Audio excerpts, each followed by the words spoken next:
Good morning, doctor. My name is Kodaran and metric number is 299891. Today I'm going to present about the background of CIMB Bank.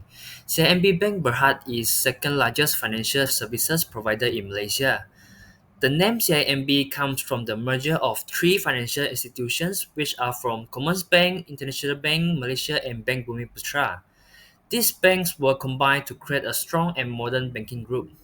Today, CIMB Bank operates in over 10 countries that across Malaysia, Singapore, Indonesia, Thailand, and Cambodia. These branches are part of the commercial banking division of CIMB Banks. The branches have provided a wide range of financial services to individuals, business, and corporate institutions, which include SMEs. It also has an extensive branch network and a highly developed digital banking system that makes banking easier for customers. Apart from that, CIMB is actively involved in a CSR program. Among the most relevant CSR program of CIMB are education programs, community development, and environment sustainability. For the operations and product of CIMB banks, firstly, CIMB banks offer a wide range of retail banking products such as savings and current accounts, debit and credit cards, personal loans, home financings, and vehicle financings. These products are designed to help people in managing their daily financial needs. And secondly, for the business and corporate banking segments, CIMB provide various facilities such as working capital financing, international trade services, cash management solutions, and advisory services on investment and company mergers. These facilities will support entrepreneurs and business in their expansion initiative and help them to be more competitive in the global markets. And lastly, for CIMB, they had the CIMB Islamic Bank Berhad that have provide Sharia-based banking services like saving eyes account, personal financing I, home financing I, and investment based on Murabaha, Tawaruk, and Mudarabah. And this give Muslim customer a platform to manage their finance, which is aligned with the Islamic principle and values. Good morning, doctor. My name is YIOW and my metric number is 3000002. Today I will be presenting for relevant banking law issue and relevant case example. For relevant banking law issue, the issue of unauthorized internet banking transaction refers to financial transfer that are performed without the account holder consent, initiation, or knowledge.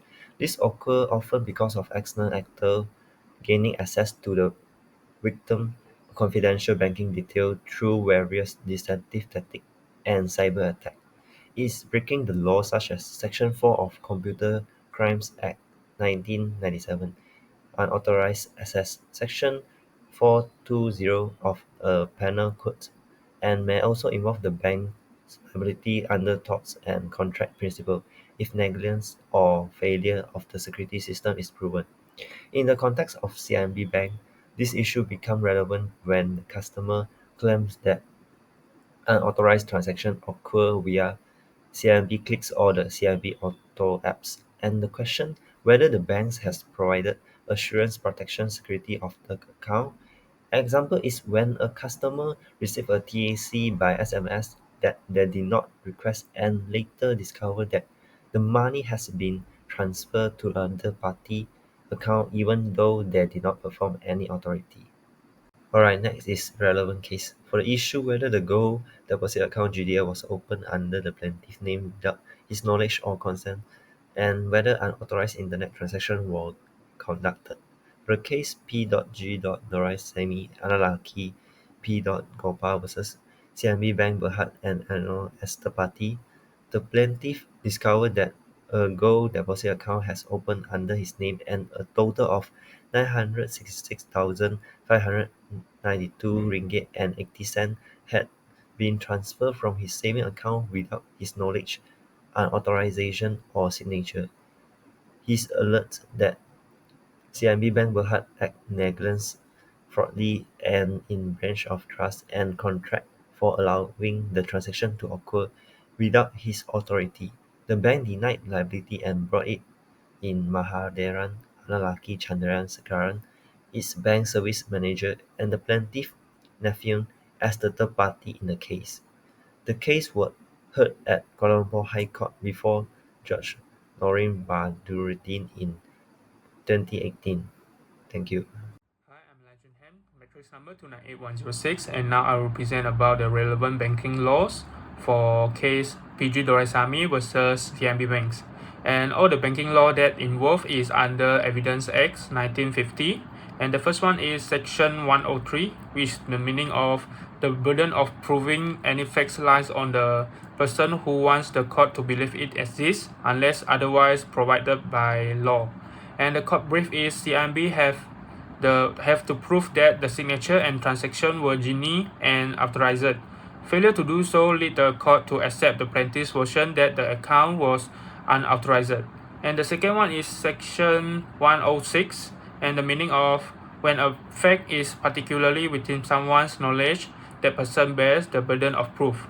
And the court brief is the court held that the bank had exclusive knowledge of the account opening process and signature verifications, and CIMB failed to prove lawfully opening, reinforcing that banks are accountable for facts under their control. Alright, the third one is section 65 subsection 1c. The meaning is secondary evidence is admissible when the original document is destroyed, lost, or cannot be produced for reason not due to the party negligence. And the court brief is the court accepted a copy of the account opening form as evidence, but CIMB failed to prove the authenticity of the signature. Admission of secondary evidence does not guarantee the truth of its content. And the fourth one is section 102. The meaning is, in civil case, the burden lies on the party who would fail if no evidence were given. And the court brief is, once the plaintiff created a reasonable doubt about the account validity, the burden shifted to CIMB. The bank's failure to produce strong evidence led to the plaintiff's claim being accepted.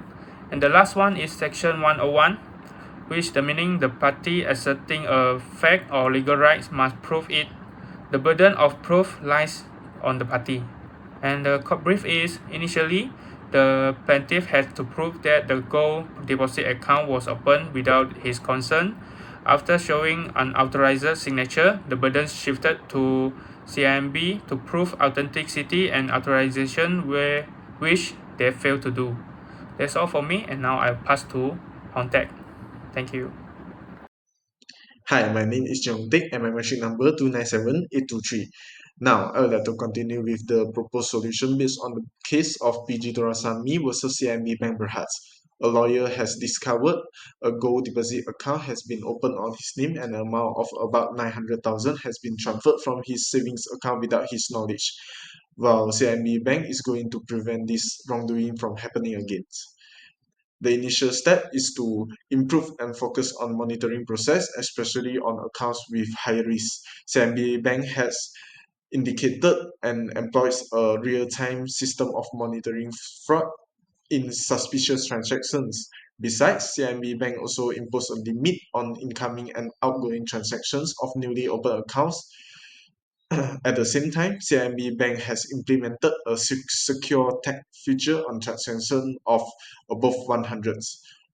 The is important to add extra authentications to high-level transactions to avoid scams. In this case, using an app, CIMB Bank is also using automatic warnings to their customer in case of any suspicious transactions. The second step that the CIMB can make is improving application security technology and digital channels. CIMB has introduced the lock clicks ID features that provide customer direct control over their account security and immediately freeze their banking ID through the CIMB apps, and it will prevent unauthorized access or ongoing fraudulent transactions. Furthermore, CIMB has enforced better security controls to ensure the application operates only on supported operating system. This will enhance the security integrity of banking application and minimize the chance of attacks by third party. Last, CIMB can also introduce 12-hour cooling off periods on customer who has carried out crucial changes, including changing their password or user ID. In this time, no transactions are permitted in terms of finance until further verification is done. This will reduce the efforts of the hackers to accept or transfer funds once they have acquired account details. Good day everyone, my name is Ng Ken Suan, metric number 291X66. In this part, I will be presenting about the CIMB policy to overcome the problem of unauthorized internet banking transactions. First of all, CIMB focus on immediate reporting and account log. If a customer see any suspicious transactions, they must inform the bank as soon as possible. They can also call the consumer contact center or email the customer resolution unit as well as the CIMB Clip apps to log their online banking. This temporary lock helps to stop further transaction while the bank investigate. Secondly, there is a shared responsibility and security measure. Customers are required to protect their login ID, password, PIN, and secure tag. If they are careless with their details, they may have to share the loss. On the bank side, CIMB use multi-factor authentications, secure tag, and real-time fraud detections system to reduce the risk of unauthorized access. Furthermore, CIMB has the single secure device and extra verification policy. Important authentication functions are tied to one trusted device per customer. This makes it harder to scammer to secretly register many devices. For high-risk situations such as register a new device or opening a digital account, CIMB may call the customer or use another independent channel to confirm the request. Lastly, CIMB strengthened anti-pitching communications rules. The bank no longer include clickable link in SMS and control the format and language of their email. Customers are encouraged to access online banking only through manual type URL, which is Uniform Resource Locator, or use the official apps. This helps them recognize real messages, avoid scam website, and reduce unauthorized transaction caused by stolen credentials. For me, thank you.